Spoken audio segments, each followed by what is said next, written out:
Assalamualaikum warahmatullahi wabarakatuh. Nama saya Elsa Lastria Dewi dari kelas 4C reguler B. Di sini saya akan mempresentasikan tentang cara menentukan segmentasi dan target pasar untuk memenuhi tugas mata kuliah manajemen pemasaran. Segmentasi pasar merupakan salah satu tahapan yang cukup strategis dalam menentukan penetrasi atau masuk ke dalam pasar.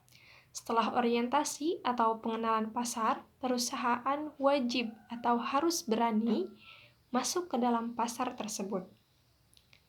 Salah satu strategi masuk atau penetrasi itu melalui strategi umum yang disebut STP, di mana kepanjangannya yaitu S strategi, T target, dan P positioning. Misal, kita akan menuju suatu pasar. Supaya fokus, maka pasar tersebut harus dikelompokkan menjadi pembeli-pembeli yang memiliki perbedaan kebutuhan, karakteristik, atau perilaku yang berbeda dari suatu pasar tersebut. Nah, sebelum kita menentukan segmen pasar, kita harus mengetahui terlebih dahulu konsep yang bisa dijadikan rujukan dalam menentukan segmentasi pasar. Yaitu yang pertama, segmentasi a priori, di mana segmentasi tersebut dilakukan sebelum produk tersebut diluncurkan ke pasar atau diluncurkan ke lapangan. Yang dimana contohnya itu melalui pendekatan geografis, pendekatan demografis, dan juga pendekatan perilaku. Yang kedua yaitu segmentasi post hoc, di mana segmentasi yang dilakukan yaitu setelah produk diluncurkan ke lapangan atau ke pasar. Nah, yang selanjutnya sebelum kita menentukan segmentasi pasar, kita harus mengetahui terlebih dahulu pola segmentasi pasar. Yang pertama yaitu pola preferensi homogen, di mana pola tersebut menunjukkan bahwa konsumen memiliki preferensi atau selera yang sama terhadap produk atau jasa yang ditawarkan. Nah, yang kedua yaitu preferensi yang menyebar, di mana pola tersebut menunjukkan bahwa konsumen memiliki preferensi yang beragam terhadap produk atau jasa yang ditawarkan. Yang ketiga yaitu preferensi yang berkelompok, di mana pola tersebut menunjukkan bahwa konsumen memiliki preferensi yang berkelompok-kelompok, di mana konsumen yang berada dalam satu kelompok memiliki kesamaan preferensi atau memiliki kesamaan selera. Nah, selanjutnya yaitu syarat-syarat segmen pasar. Sebelum kita menentukan segmen pasar, kita pun harus mengetahui terlebih dahulu syarat-syarat segmen pasar, di mana yang pertama yaitu dapat diukur atau measurable. Ukuran dan daya beli segmen dapat diukur. Dan yang kedua yaitu dapat diakses atau accessible. Dapat diakses dan dilayani secara efektif. Yang ketiga yaitu cukup besar atau substantial. Cukup menguntungkan untuk dilayani sebagai pasar. Yang keempat yaitu dapat dibedakan atau differentiable. Secara konseptual dapat dipisah-pisahkan. Dan yang terakhir yaitu dapat dilaksanakan atau accessible, di mana program yang efektif dapat didesain untuk melayani segmen-segmen tersebut. Dan bagaimana membuat proses menentukan segmentasi pasar itu tepat? Jawabannya itu kita harus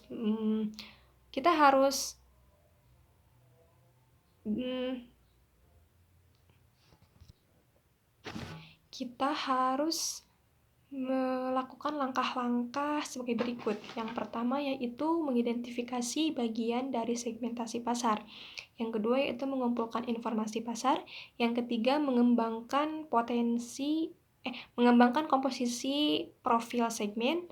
Yang keempat yaitu penetapan konsekuensi pemasaran. Yang kelima yaitu estimasi masing-masing potensi segmen pasar. Yang keenam analisis peluang pasar. Dan yang terakhir yaitu penetapan penguasaan pasar.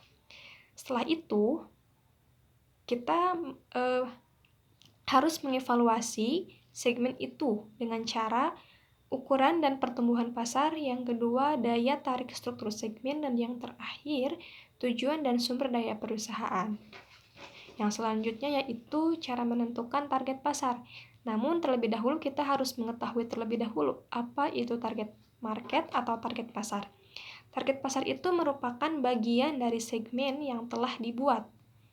Semua target adalah segmen, namun tidak semua segmen adalah target. Jadi seperti ini. Misal, kita memiliki suatu produk dan target market kita adalah semua umur, dimulai dari anak-anak sampai yang tua. Nah, itu merupakan target market kita. Nah, itu maksudnya bisa dibagi ke dalam beberapa segmen. Segmen anak-anak, yang kedua segmen remaja, dan seterusnya sampai segmen-segmen yang tua. Nah, itu merupakan segmen. Nah, kita memiliki produk misal teh botol sosro. Teh botol sosro itu bisa dipasarkan ke semua kalangan.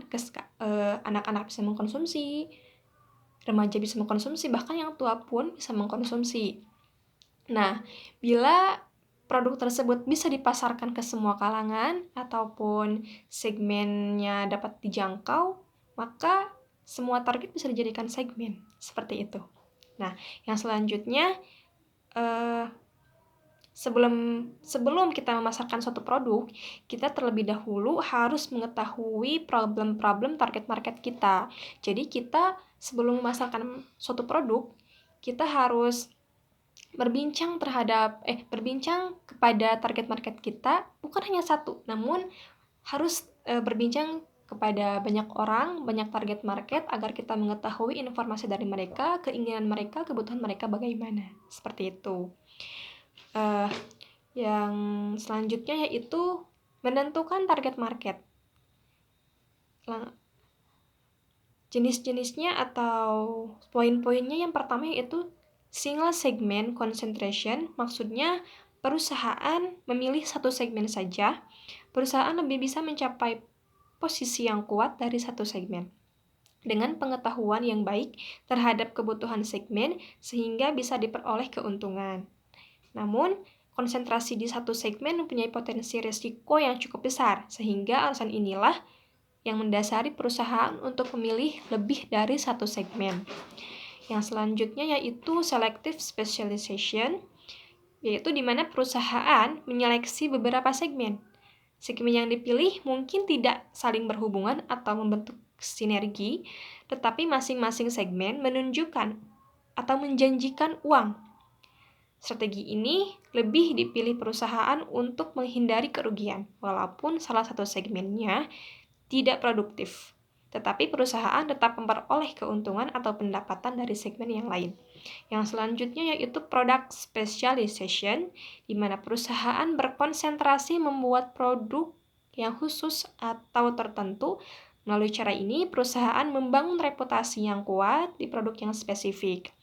Namun, resikonya tetap ada, yaitu apabila terjadi kekurangan bahan atau tidak adanya bahan, maka kebutuhan konsumen tersebut tidak akan terpenuhi.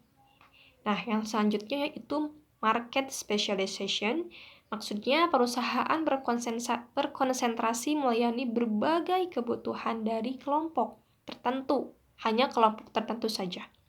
Perusahaan memperoleh reputasi yang kuat dan menjadi channel untuk semua produk baru yang dibutuhkan oleh kelompok tersebut, namun kerugiannya pun ada atau resikonya pun ada, yaitu apabila kelompok tersebut menarik atau membatalkan pembelian atau mengurangi keinginan mereka untuk membeli produk-produk yang diluncurkan oleh perusahaan tersebut. Yang selanjutnya ataupun yang terakhir yaitu full market coverage, di mana perusahaan berusaha melayani semua kebutuhan kalangan atau kelompok, semua kelompok ya, dengan produk yang dibutuhkan. Namun hanya perusahaan besar yang bisa melakukannya, karena untuk cara ini mungkin akan mengeluarkan banyak modal atau banyak budget, karena ini mencakup semua kalangan, mencakup semua kebutuhan kelompok, jadi pasti akan mengeluarkan banyak sekali modal. Maka dari itu hanya perusahaan besar sajalah yang bisa melakukan cara ini. Terima kasih, cukup sekian dari saya. Mohon maaf bila ada kata yang kurang berkenan. Saya undur diri. Wassalamualaikum warahmatullahi wabarakatuh.